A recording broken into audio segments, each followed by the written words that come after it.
I got to say one thing to these Liverpool fans. They need to shh. One-time merchants. They don't sit on the dining of the Premier League. They sit with Leicester and Blackburn. What they're doing to Liverpool, the team that they're saying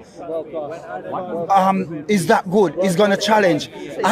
Personally, I'm not even being biased. I don't see Liverpool challenging. 6 months later.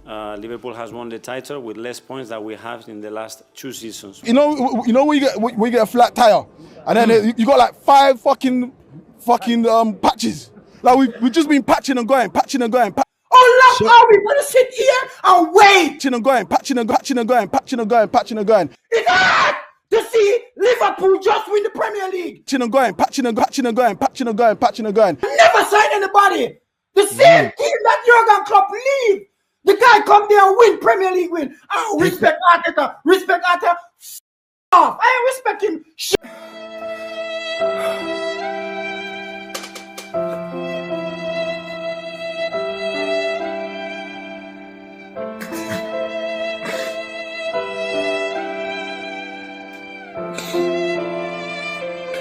Okay, we are at Anfield. Let's go! Hey, what's going on, everybody? Hope you guys are doing well. My name is Siraj. This is Red in the Head. Or should I say, this is the morning after the day before. Liverpool and Arsenal drew 2-2 honest evens at Anfield. And to be honest with you, I didn't know what to expect of this game. I mean, apart from the God of Honor, which we did, thank God, that and Chelsea, I thought, what are you gonna do for the rest of this match? Because, you know, as I was watching that game, I thought, wow, like Liverpool came out the blocks pretty strong. Yes, of course, we had our obligatory moment of bozo-ness where Arsenal nearly scored. Luckily, they didn't. But I thought probably one of the best halves of football I've seen. First half, let me put it that way, of football that I've seen from Liverpool. And it was telling that this was a team, this was the starting lineup compared to Chelsea last week, where Slot made about 6 changes, and we saw how that kind of like ended up. But then again, you know what? People have been celebrating, so who cares, right? We've already won the league, so everything is pretty much academic at this point in time. But of course, you know, like every Liverpool fan, and like I'm sure you guys too, you wanted to end the season off a really good way, and one of the ways was to beat Arsenal. And you know what? After that second goal went in, and you know what? I gotta give props for the goals that we scored. They were beautifully worked goals, mind you.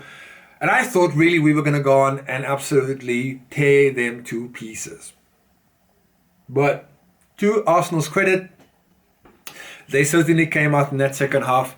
Whether or not Mikel Arteta ripped them a new one, who knows? But they certainly came out with a lot more intensity and intent.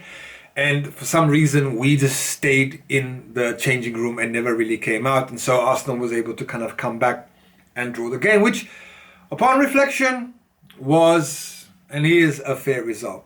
You know, we haven't been able to beat them. They haven't been able to beat us. So, you know what? But we had chances. But before we go even any further, I just want to really kind of break down the goals, because I really thought the goals were fantastic. I mean, a few shout-out performances for that we saw yesterday. It's great to have Cody Gakpo back in the team. He just gives us that clinical edge that we don't really get when we have Diogo Jota on the left, or even Diaz on the left. Because I think Diaz actually played a lot better, and he plays better with Cody Gakpo on the right, Cody Gakpo on the left, Salah on the right, and him in the middle. So I was all fine with that. I thought it was it was a well-worked goal. Andy Robertson like rolling back the years. But you see what I mean? The minute Liverpool started talking about getting a replacement for him, his performance is just shut up. So for me, it just proves that Andy needs competition, and Kostas Tsimikas has not provided that competition. He's a good squad player, but Kostas Tsimikas was never going to be the one that was going to overtake Andy Robertson. But you know what? I'm really pleased for Robbo. I always love him. But we have to be real. It was not his best season this year. But, you know, he's put in a couple of really strong performances in the last couple of weeks. So, you know what, that bodes well for us and the future. I thought Mo had an excellent game as well. He was really involved. Maybe it has something to do with the record that he wants to break, that he was giving away world-class assist or almost assist. But he had a really, really solid game as well. I thought the defenders were fine. I thought Conor Bradley was really good, excellent up until a point. Don't know why he was substituted, but we're going to get to that point over there. And then I thought really we did really well in terms of Szoboszlai being in the midfield, Gravenberch being his solid self, and then Curtis Jones, who was uncharacteristically sloppy and maybe like that's kind of like been him this season, right? But you know what? Be that as it may, I thought that was an excellent first half. Second half, nothing, nada, zip. They come back in, they score a goal, and it was as if we were just like sitting there like, huh, what's happening? How did that go? I swear to God, I was doing something else for like a minute, and then I saw the score, and I'm like, huh, how the hell did that happen? I couldn't even, I was surprised. It was just like the Cody Gakpo goal. I didn't actually even see how it was kind of worked, and I had to watch the replays back and forth. And for me, it was the same with the Martinelli goal. But yeah. You know, Arsenal didn't go on to make it 2-2. But I think the main talking point really has been the Trent substitutions, and this is the last time I'm going to talk about it. Please, right? We don't have to talk about Trent anymore. But I think I just wanted to kind of mention that I thought that Slot read the room wrong. If you know anything about Liverpool Football Club, and of course you all do, it's a little bit of a different mentality. There's definitely a kind of us versus them siege mentality within Liverpool Club, but with the city as a whole, you know. And so when one of their prime projects or one of our prime projects decides that, you know, they would rather be somewhere else than the greatest football club in the world, and they want to go and, you know, go for themselves or their brands or whatever. And you know what, there's lots of things, and people have spoken about it a lot. The contract situation, him running on his contract. I'm not here to sit there to condemn or justify any of that kind of shit. You know, it's football. Clubs do it to players, players do it to clubs, you know. But I think it's important to understand that, you know, he is somebody different. He is somebody that you know, was given the privilege to play for us, right? It's a privilege to play for Liverpool Football Club, and if your ambition is not to be the captain, which he would certainly have been, he would certainly have been a legend with us. If you decided that, you know, and the way he went about it, I think that's the issue that most people have. So I can understand. I don't, like I said to you guys, I don't like the boos or the whistles. I don't think that was necessary. But I'm not here to tell you how to feel. But I would never boo a player in a red shirt.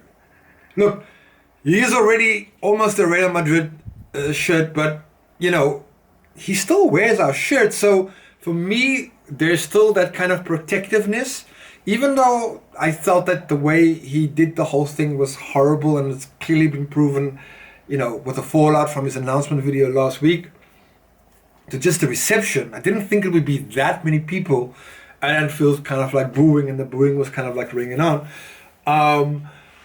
So I would never do that. He's a player of ours. As long as anybody wears our shirts and our badge, I'm not going to stand there and boo it, because what would be the benefit? We're trying to win a fucking game.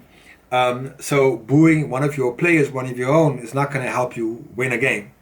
But that I kind of like put down on a little bit of naivety on his Slot, because he's going to learn that Liverpool value the community, the group, more than the individual. So, and for any individual to get plaudits, this person would have to be God status level of commitment to Liverpool. And so far, in the history of Liverpool, there's only been one player who's reached that level. So, I don't understand why Trent Alexander-Arnold was brought on. I think if you wanted to, you could have bring him on the away games just to kind of like manage a little bit of that. I understand why he did what he did. I understand why Trent wants to face up to the Liverpool supporters. But actually, it just kind of took the air out a little bit of the evening when he came on. And look, he definitely improves us. Let's not get it twisted.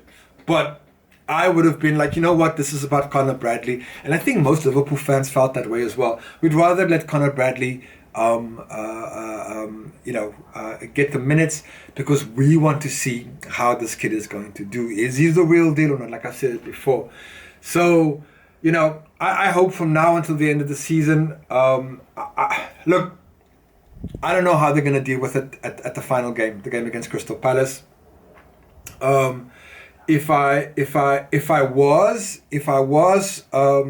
Slot, I would start him against Crystal Palace, and let him come off and get an applause from the fans. At the very least, we can applaud the lad off and give him a send off, irrespective of how you feel, right? But I think for the memories that he's given us, I think he at least deserves to be applauded off the field, and he can then fuck off, right? Next year when he plays against us, then boo all you want. Fucking hell, burn effigies, burn shirts, I don't give a fuck. Then he's not wearing a red shirt anymore. So just keep that in mind. Anyways, I'm not here to fucking preach, to do any of that stuff. I think just kind of lastly, one of the most satisfying things for me this Premier League season is really, and I'm gonna quickly go onto Arsenal, is really how their fans was really being humbled. I think for a fan base to the way they act, look, all fan bases are irrational creatures, right? But there was a certain sophistication in the delusion this season, running all the way through from their management, all the way to their fans, to all of that. That there's this kind of entitlement that they should be respected and that they are the best. No, you've fallen short. Each time in the last 2 or 3 seasons, you have fallen short. So print out your Stay Humble shirts, like all of those kind of things. Like, I hope that there's a lesson for you guys, for the Arsenal supporters, because you know what? Almost all of my friends are Arsenal supporters, and before, during the Wenger era, I always had a soft spot for Arsenal, because I hated Man United, and I always thought that Arsenal, there was another team with Liverpool, kind of like fighting against Arsenal. But I think over the last couple of seasons, since the Arteta revolution, and you know what, you got to give him his credit. He's done a great job at Arsenal, really taking them to where they are, a semi-final of a Champions League. You have to give credit where credit is due, and I think that they are a great. And yesterday they showed, when they came out in that second half. It must have been one of the hardest days for an Arsenal player to after the disappointment of losing against PSG, having to do the guard of honor, being 2-0 at halftime at Arsenal at Anfield. And to come back in that second half and to really put in a performance, you know what? That means that they are a top club and a top team, and they're going to be challenging for us next season. And so, but it was just, for me, it's just their fan base. They were so delusional this season, and also the disrespect, just discounting everything that Liverpool has done. We've walked those walks, guys. We've gone through the mud. So we don't need Mikel Arteta to tell us what it takes to win a title. We've won 20 of them.